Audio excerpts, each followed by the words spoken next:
So before we get into today's video, just want to give you guys a quick update. Uncle Mike did indeed pass away over the weekend peacefully. I have a little funny story to tell, but I'll save it for the end of the video. Rest in peace, Uncle Mike. You will be missed. So Sony's had a very interesting 2023 because on paper, there's a lot of things to be happy about if you are Sony as far as the PlayStation brand is concerned.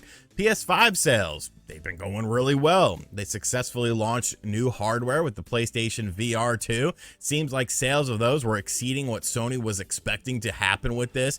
You just had the launch of a huge, massive success with Spider-Man 2, a first-party exclusive available only on the PlayStation 5, and it's the fastest selling first-party Sony game in history. So like, there's a lot of positive things happening with Sony right now, especially if you're a consumer, because I mean, at the end of the day, we are all consumers. The internet has sort of lifted the veil of the back end stuff with rumors, speculations, and reports about what happens and the business side of things. But really, we're supposed to just be enjoying the stuff as a consumer. So I'm not going to put too much negativity on the stuff happening behind the scenes, but I do want to talk about it and then focus more so on the consumer aspect. I don't think Sony's in trouble or going out of business or anything like that, but I kind of have to ask, what's the direction for 2024 and beyond? What are we doing in the next, 2 to 3 years to make gamers really excited for you and your brand?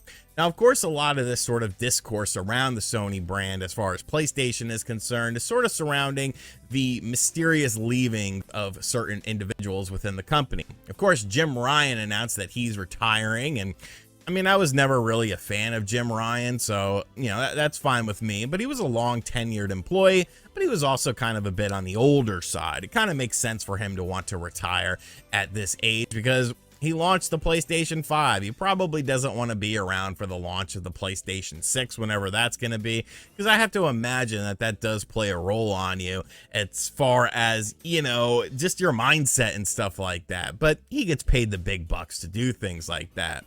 The more interesting person leaving Sony recently, though, was of course Connie Booth. Now, I had never heard of Connie Booth. You probably had never heard of Connie Booth, but Connie Booth was a 30+ year employee of PlayStation, and they ended up leaving. And it was kind of the circumstances surrounding the situation that caught people's attention as far as what was happening here and why this was indeed happening. David Jaffe, the original creator of God of War, put out a video saying that he had heard that she had not decided to leave on her own, but she was fired, and it was similar to a situation with Shawn Layden, and they were removed from the building and stuff like that.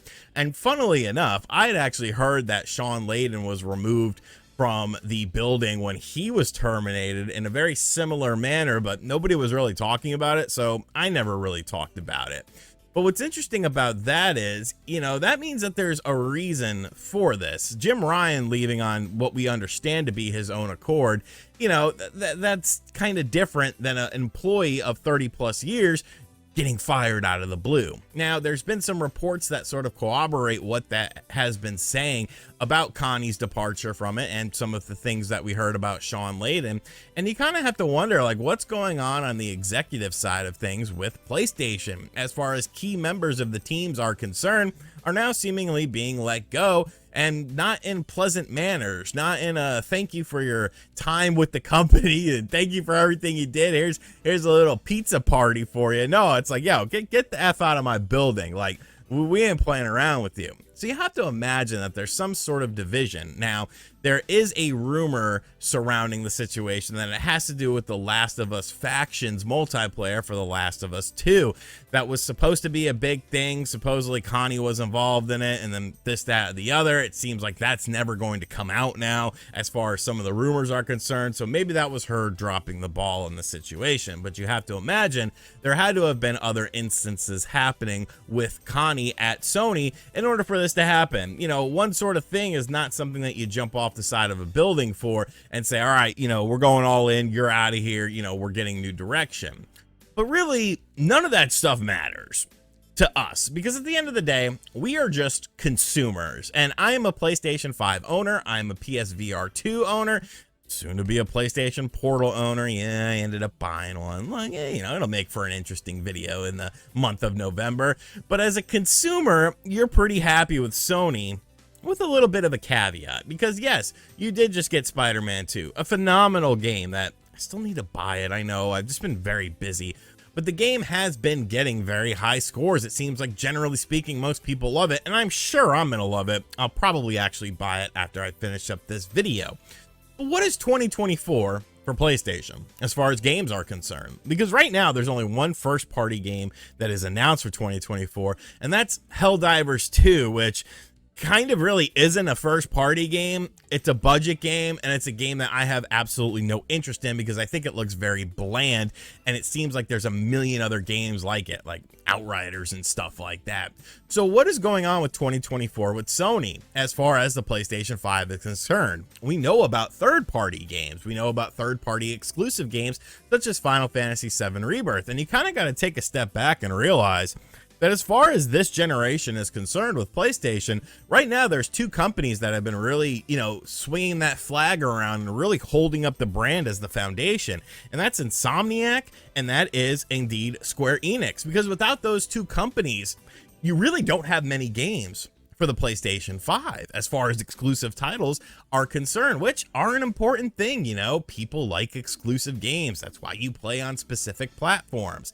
Now, 2024 could have games like Wolverine, Marathon, and stuff like that, but I just don't really foresee that happening because of the fact that, you know, those games have been shown in very incremental pieces. You know, we haven't really seen anything of those games. We've kind of just gotten them announced. PlayStation VR 2, that's a whole nother situation. That came out, they had the Horizon game, they had the great update for Gran Turismo 7, but beyond that, there hasn't really been any huge groundbreaking titles. Now, games have been coming out for this system, and they're usually smaller scale games, which, I mean, there's nothing wrong with that, but you have to have the big games in order to supplement system sales to keep this as a viable platform for developers to want to put their games on. Unless Sony themselves are going to pony up the money and give these companies money to create games for PSVR 2, with just the lack of buzz around the system, the lack of any sort of excitement around PSVR 2, you have to wonder, like, is this a focus? Is PSVR 2 going to be a focus for Sony in 2024? Or is it going to be PlayStation 5 games? Or is it going to be a combination of both? And, you know, leading into 2024, we don't really know. A lot of people expected this last Sony State of Play presentation to be that sort of unveiling of 2024 games. And if anything, it wasn't that. You know, it was just talking about stuff that we primarily already knew about, and, you know, stuff that it already is there. You know, what is sort of beyond Spider-Man 2? Because now Spider-Man 2 is out. People are playing it. People are loving the game. But it's not exactly a game that's going to take you 100 to 200 hours to beat. There's not really a multiplayer online component to the game or anything like that. It's kind of a one and done situation. Once again, absolutely nothing wrong with that. I think it's going to be a fantastic game when I finally decide to play it later today. But you have to wonder, like, people are going to be able to beat this game, and then they're going to be wondering, all right, what's next? And that's really a big question. What is next? Now, a lot of this is applicable to Xbox as well. You know, what are their 2024 plans? Even Nintendo to some degree. Like, we know about a few smaller titles. So I'm not saying this is doom and gloom for Sony. I'm just asking a simple question. What is the direction of the PlayStation brand in 2024 as a consumer of PlayStation products, as a PlayStation 5 owner, as someone who has a PSVR 2? What am I going to be experiencing on this system that I cannot experience on other platforms? Where are the popular IPs that you guys own that are going to make me happy and satisfied as a PlayStation 5 consumer? Is PSVR 2 dead because you haven't talked about it really in any way, shape, or form beyond releasing some smaller scale titles for it? Are there going to be bigger titles for the game? And what the hell is happening behind the scenes where key people are now leaving the company at kind of a surprising rate, you know, getting kicked out of the building? What's going on with all of that? there's a lot of questions, and some of these questions I don't think will really ever be answered unless, you know, an NDA expires and Connie does an interview or something like that. But take all that away, because we really shouldn't care about stuff like that. You know, business is business, pleasure is pleasure, and we are in the pleasure side of things when it comes to video games. But you have to wonder, what's the deal? What are we doing here, Sony? What are we doing here? And really, you know, just like a Nintendo Direct, just like an Xbox showcase, a Sony State of Play or Sony presentation can answer all these questions. But if I see The Last of Us Part 2 remaster as the next game after Spider-Man 2, I'm going to have some questions. I'm going to have some damn questions about this, because I really don't want to play that game again. Great gameplay. Don't like the story. I believe in revenge. Call me infantile, I don't care. Let me know what you think of Sony's situation, though, in the comments section down below. Like I said, this isn't a hate video. I think Sony's doing a lot of stuff right as far as system sales are concerned and game sales are concerned, which at the end of the day is the most important thing. But you gotta wonder, you know, what's beyond this point that we're in? What's going on in the future? I've seen the future and it will be. I've seen the future and it works.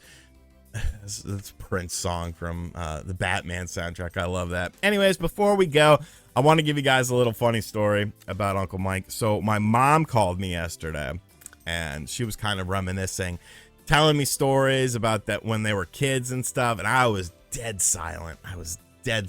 Just letting her talk, you know, telling me all these funny stories.